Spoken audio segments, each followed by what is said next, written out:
Saya kecewa dalam keputusan kamu memilih ketua.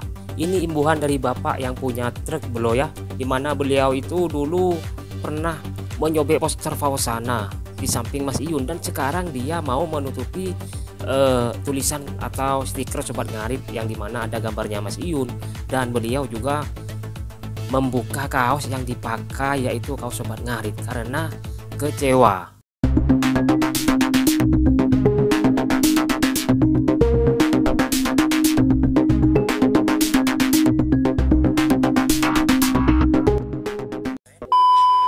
Ayun, aku kecewa dengan keputusan kamu dalam memilih ketua. Sementara akan kututup stiker kamu ya, ganti dengan sang perintis bukan pewaris ya. Sekali lagi maaf Mas Jun, maaf. Aku mau beli dulu. Dan kaos ini bukan dulu ya, maaf. Lepas. Karena aku sangat kecewa dalam keputusan kamu memilih ketua ya. Sekali lagi. Saya kecewa dalam keputusan kamu memilih ketua. Ini imbuhan dari bapak yang punya truk belo ya, dimana beliau itu dulu pernah menyobek poster Fausana di samping Mas Iyun, dan sekarang dia mau menutupi tulisan atau stiker Sobat Ngarit yang dimana ada gambarnya Mas Iyun, dan beliau juga membuka kaos yang dipakai yaitu kaos Sobat Ngarit karena kecewa. Nah, di sini sudah beredar ya kalau Mas Iyun itu mengambil keputusan katanya ingin berhenti menjadi ketua Sobat Ngarit. Tapi tepatnya Mas Iyun itu ingin mengalihkan jabatannya itu sebagai ketua Sobat Ngarit kepada Mas Roni. Nah, di sini kan aneh ya. Masa Mas Roni sebagai ketua Sobat Ngarit, sedangkan Sobat Ngarit itu berkaitan dengan peternakan, tukang ngarit kayak gitu belo ya. Itu kan prioritasnya kayak gitu kan. Kan di sini kan Mas Iyun sudah jelas punya sapi, kandang sapi, terus dia tuh paham dengan arti dan penjualan tentang pasaran sapi. Sedangkan Mas Roni di sini saya yakin nggak bisa belo. Oke. Kita simak terus video ini dan kita cari tahu apa yang menjadi landasan Mas Iyun itu mengundurkan diri dari ketua Sobat Ngarit. Keluargaku semuanya, untuk keluargaku besar Sobat Ngarit ya. Mungkin yang di bawah udah tahu ya kan? Udah tahu. Nah, untuk mulai sekarang ini ya, untuk ketuanya Sobat Ngarit ya, keluarga besar Sobat Ngarit tercinta tersayangku itu, saya serahkan ke Mas Roni ya, Mas Roni Rungkat untuk ketuanya Sobat Ngarit ya. Terus untuk inisiatornya nanti Bapak Semar gitu. Nah, kenapa Mas Yun kok menunjuk ke Mas Roni? Ya karena ya kembali lagi dengan kesibukan Mas Iyun, terus minimnya akan ilmu dari Mas Iyun ya, itu mempersulit gitu loh, mempersulit Mas Iyun gitu. Jadi aku butuh teman-temanku ini untuk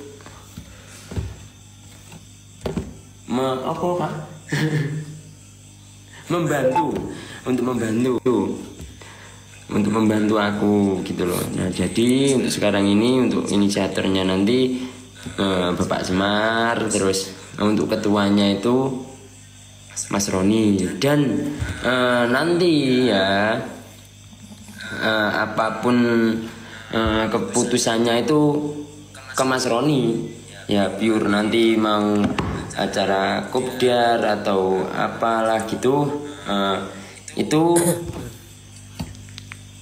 ini apa,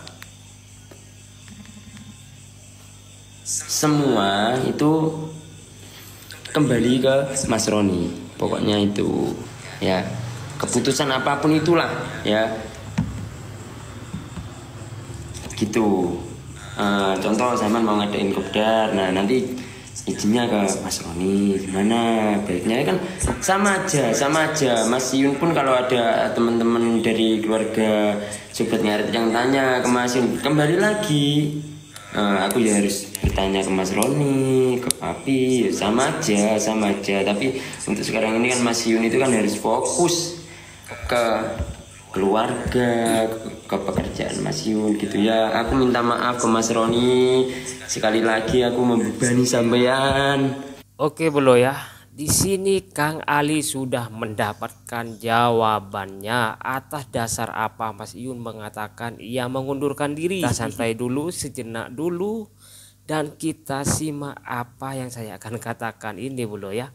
Karena saya yakin apa yang saya katakan ini mendekati kebenaran yang terjadi pada Mas Iyun. Oke, kita riset dulu dari hal Mas Iyun itu mengatakan mengundurkan diri. Catat dulu ya, Mas Iyun mau mengundurkan diri dari ketua Sobat Ngarit. 1. Terus yang kedua, Mas Iyun pinginnya fokus pada keluarga dan pekerjaan. 2 belo ya. Dan yang ketiga belo, tidak ingin membebani Mas Roni. Tidak ingin membebani Mas Roni. Ini 3 poin yang sangat penting dan ini yang harus kita bahas bolo ya. Pertama, saya yakin Mas Iyun itu mengatakan ingin mengundurkan diri dari ketua Sobat Ngarit itu salah. Itu salah, itu keliru. Itu mungkin karena saking paniknya Mas Iyun ingin mengatakan bahwasanya seperti halnya divisi Kopdar itu dialihkan kepada Mas Roni. Namun di sini Mas Iyun mengatakan ketuanya akan dialihkan kepada Mas Roni. Itu menurut Mimin itu Mas Iyun salah dalam pengucapan. Yang benar Mas Iyun itu ingin mengalihkan jabatannya dalam divisi Kopdar Gap kayak gitu bro ya. Itu ketua umumnya atau ketumnya itu dipimpin oleh Mas Roni sekaligus sebagai koordinator. Mungkin kayak gitu bro ya. Terus yang kedua, Mas Iyun ingin fokus pada pekerjaan dan rumah tangga. Setahu saya Mas Iyun masih single bro ya. Belum ada tunangan, belum nikah, dan pekerjaannya tetap bro ya. Tetap ngarit bro ya. Di kandang Sobat Ngaritnya terus ngonten. Oke bro. Itu pekerjaan Mas Iyun. Terus ditambah lagi Mas Iyun ini sekarang karena viral. Apakah karena Mas Iyun ini viral terus dia tidak mau menjatuhkan orang-orang yang sudah mengangkatnya, yang sudah membesarkannya seperti Mas Roni kayak gitu bro ya. Karena pada pada dasarnya Tom Liwafa itu mengandalkan si Roni bro ya. Itu ceritanya ya. Namun setelah Mas Iyun ini viral, malah Papi Tomli itu mengangkat Mas Iyun sebagai ujung tombak, mungkin kayak gitu loh ya. Dan di sini Mas Iyun merasa bahwa dirinya tidak enak sama Mas Roni yang sudah terabaikan kayak gitu bro. Dan saya yakin bahwa ketua Sobat Ngarit ini tetap Mas Iyun. Cuman di sini Mas Iyun salah dalam penafsiran. Yang benar adalah divisi Kopdar Gap itu dialihkan kepada Mas Roni, sekaligus bagian dari koordinatornya itu menghubungi Mas Roni kayak gitu bro ya. Namun yang sudah dicap dan dilabelkan oleh masyarakat, terutama keluarga Sobat Ngarit, bahwasanya pendiri Sobat Ngarit itu adalah Mas Iyun. Mas Iyun itu bagaikan raja di atas kerajaan kayak gitu bro ya. Kalau sampai rajanya ini tumbang, saya yakin kerajaannya akan juga hancur, pengikutnya akan bubar kayak gitu bro. Jadi tolonglah buat Mas Iyun untuk buat klarifikasi kembali bahwasanya ucapannya itu salah dalam pengucapan kayak gitu bro ya, biar tidak ada dilema di antara pecinta Sobat Ngarit yang sudah kecewa menonton video atas klarifikasi Mas Iyun kayak gitu bro. Oke, fix bro ya. Dan pada postingan kemarin lusa bolo ya, yang saya katakan siapakah pacar Mas Iyun yang sebenarnya. Oke, di sini saya akan bocorkan kembali bahwasanya pacar Mas Iyun itu menurut tim Ali Personli adalah Dek Yaya. Oke bolo, yang bilang Gung Ayu, yang bilang Ataya itu keliru bolo ya. Karena ciri-ciri yang disampaikan oleh Mas Iyun itu, pertama orangnya itu jarang live di TikTok, dan dia itu super apa ya, memantau kegiatan Mas Iyun, bukan hanya memantau tapi terlibat dalam pekerjaan Mas Iyun, dan dia tuh mempunyai rasa cemburu yang tinggi. Siapa lagi kalau bukan Dek Yaya? Tentunya Dek Yaya ini yang dikatakan Mas Iyun, dia itu bukan seleb kayak gitu bro ya. Dia itu bukan seleb, bukan artis, tapi dia sudah menjadi bagian dari keluarga Mas Iyun. Kalau bolo pingin tahu bukti videonya kalau Dek Yaya itu sering bareng dengan Mas Iyun, oke saya akan tunjukkan bolo ya.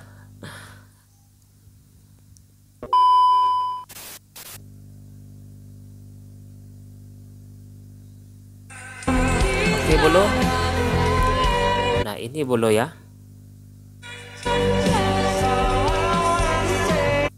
Ini 1 minggu yang lalu postingan dari Dek Yaya. Memang yang dikatakan Mas Iyun itu, Dek Yaya itu jarang sekali live, cuman sekali tampil dia langsung bareng Mas Iyun. Kemana? Ke pasar. Ke pasar mana? Pasar sapi. Tentunya mengikuti aktivitas bersama dengan Mas Iyun, dengan menjual sapi kayak gitu bolo ya, dan berinteraksi dengan orang-orang di pasar bolo. Inilah sosok pacarnya Mas Iyun.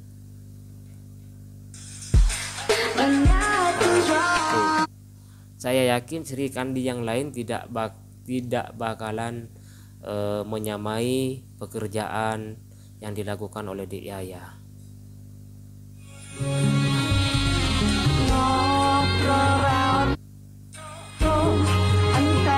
Ojo melek barang kang melok, kuncini usaha sareh lan sumeleh.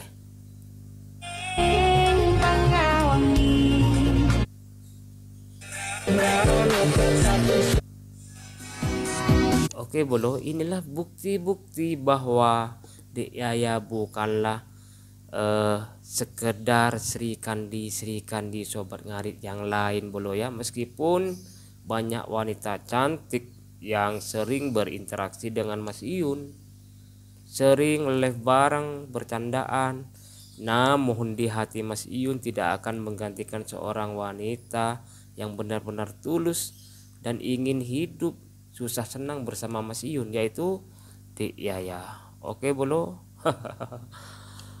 Saya yakin kalian semua berpikir bahwasanya apa yang saya katakan itu tidak mengada-ngada, dan saya itu mengutamakan riset yang saya pantau dari penglihatan saya, dari sebuah informasi TikTok, YouTube, dan Instagram kayak gitu bolo ya.